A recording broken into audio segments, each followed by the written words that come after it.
77वां यानी 77th स्वाधीनता दिवस मनाया है।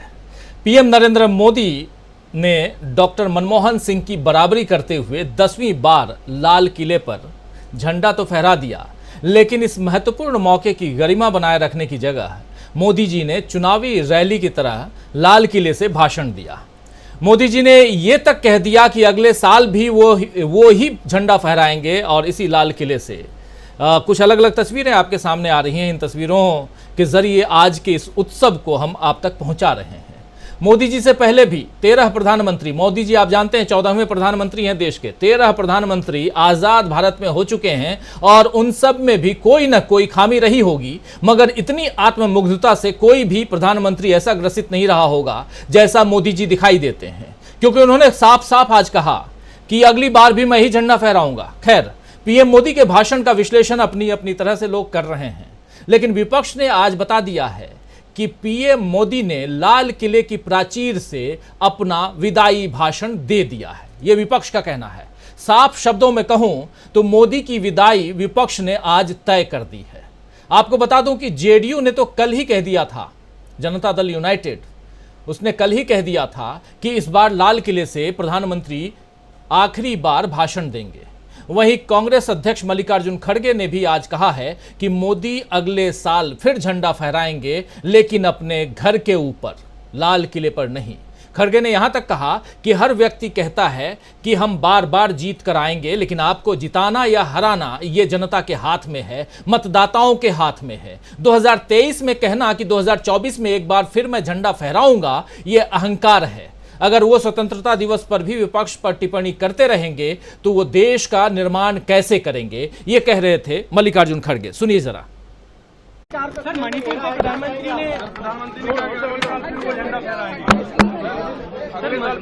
प्रधानमंत्री ने कहा कि राज्य और देश की वो अगले साल फिर झंडा फैलाएंगे, अपने घर के ऊपर फैलाएंगे। उधर बिहार में राबड़ी आवास पर झंडा फहराने के बाद आरजेडी के मुखिया लालू प्रसाद यादव ने भी यही बात कही है। लालू प्रसाद यादव ने कहा है कि प्रधानमंत्री मोदी ने आखिरी बार दिल्ली के लाल किले पर तिरंगा फहराया है। अगले साल अब हमारी बारी है। सुनिए जरा। स्वतंत्रता दिवस का बहुत बहुत बधाई, शुभकामना। भारत के लोग खुश रहे, प्रसन्न रहे। देश आजाद हुआ बड़ा कुर्बानी के बाद। आज़ादी के लिए हमेशा समर्पित रहना चाहिए देश के लिए। और सभी शहीदों को मैं श्रद्धांजलि अर्पित करता हूँ। राष्ट्रपिता महात्मा गांधी शहीद, नेताजी सुभाष चंद्र बोस, आजाद आजाद सब लोगों को, जननायक कर्पूरी ठाकुर, बाबा साहब अम्बेडकर, सभी लोगों को श्रद्धांजलि। भारतवासी को बहुत बहुत शुभकामनाएं। सर, मोदी जी अगला बार फहरा पाएंगे? नहीं फहरा पाए तो क्या आज उनका क्या मनाएगा? मोदी जी के आज जो झंडा अंतिम है उनका, आगे क्या होने वाला है? आगे हम लोग आगे हमारी बारी है, हम फहराएंगे, मोदी जी नहीं फहरा पाएंगे, ये कह रहे हैं लालू प्रसाद यादव। और आम आदमी पार्टी के नेता सौरभ भारद्वाज, जो दिल्ली के मंत्री भी हैं यहाँ, उन्होंने सौरभ भारद्वाज ने जो कुछ कहा है वो भी सुन लेते हैं। उन्होंने कहा है कि मुझे लगता है कि जिस तरह से प्रधानमंत्री ने स्पीच दी वो उनकी फेयरवेल स्पीच थी। जरा सुनिए। देखिए, प्रधानमंत्री जी का भाषण एक फेयरवेल स्पीच की तरह था। मुझे लगता है कि प्रधानमंत्री जी की लाल किले पे ये आखिरी स्पीच है। इसके बाद प्रधानमंत्री जी लाल किले जरूर आएंगे, मगर सामने वाली कुर्सियों पे दूसरे प्रधानमंत्रियों को सुनेंगे। प्रधानमंत्री ने डेवलपमेंट का जिक्र किया, अपनी बातें रखी, लेकिन लास्ट में उन्होंने कहा कि 3 चीजों से हमें लड़ाई लड़नी है, परिवारवाद, करप्शन और तुष्टीकरण। देखिए, ये सारी की सारी बातें भारतीय जनता पार्टी के खोखलेपन को बयान करती हैं।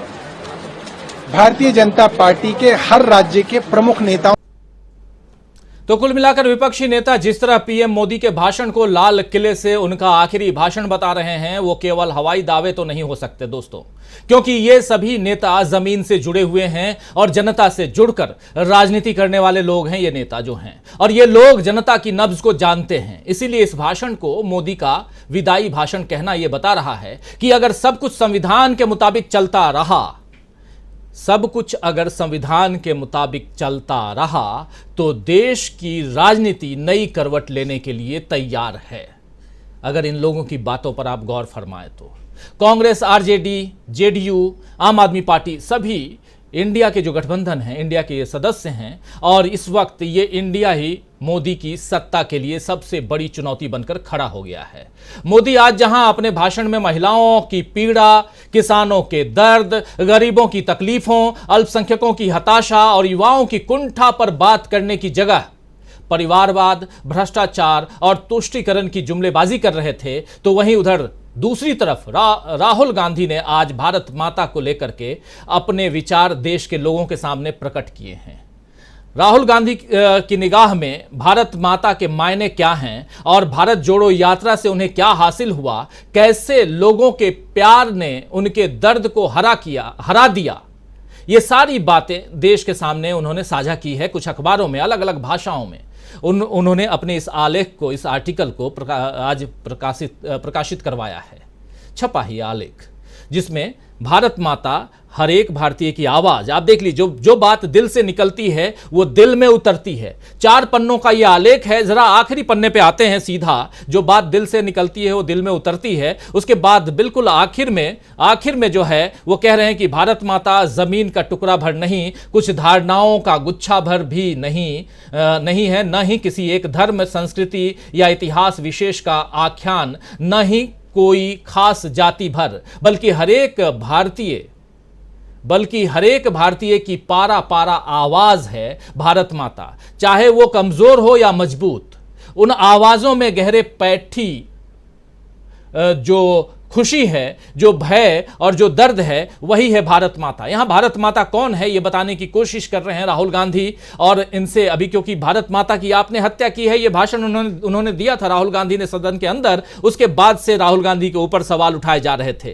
कह रहे हैं राहुल गांधी की भारत माता की ये आवाज सब जगह है। भारत माता की इस आवाज को सुनने के लिए आपकी अपनी आवाज को, आपकी इच्छाओं को, आपकी आकांक्षाओं को चुप होना पड़ेगा। भारत माता हर समय बोल रही हैं। भारत माता अपने के कान में कुछ न कुछ बुदबुदाती हैं, मगर तभी जब उस अपने का आत्म पूरी तरह से शांत हो, जैसे एक ध्यानमग्न मनुष्य का मौन। बिल्कुल यहां पर एक दार्शनिक की तरह, फिलोसफर की तरह राहुल गांधी लिख रहे हैं। और आखिर में राहुल गांधी लिखते हैं, सब कुछ कितना सरल था। भारत माता की आत्मा का वो मोती जिसे मैं अपने भीतर की नदी में खोज रहा था, सिर्फ भारत माता की तब सभी संतानों के हहराते हुए अनंत समुद्र में ही पाया जा सकता है।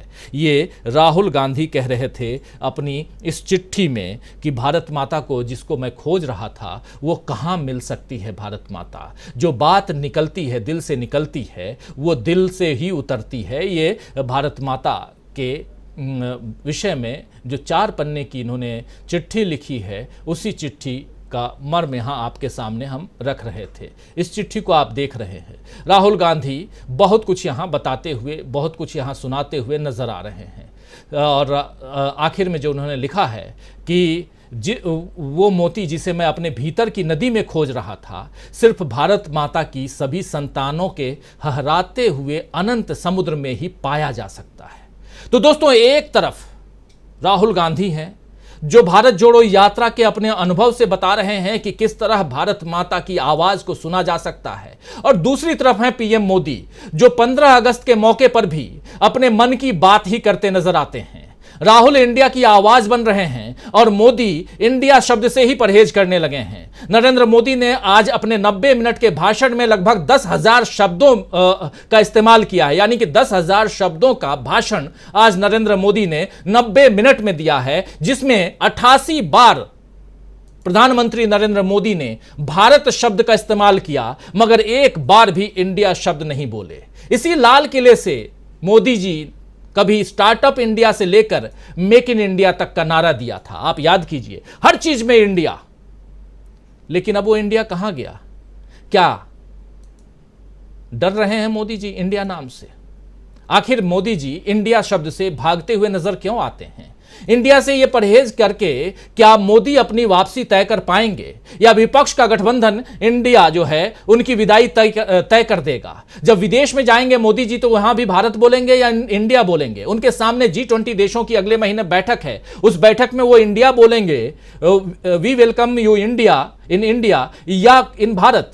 सब कुछ सुनना होगा और समझना होगा, देखना होगा, इंतजार रहेगा आने वाले वक्त में। लेकिन ये इंडिया से इतनी परेशानी क्यों है? और क्या इसी इंडिया का जो गठबंधन है यानी विपक्ष ने ये तय कर दी है कि ये पीएम मोदी की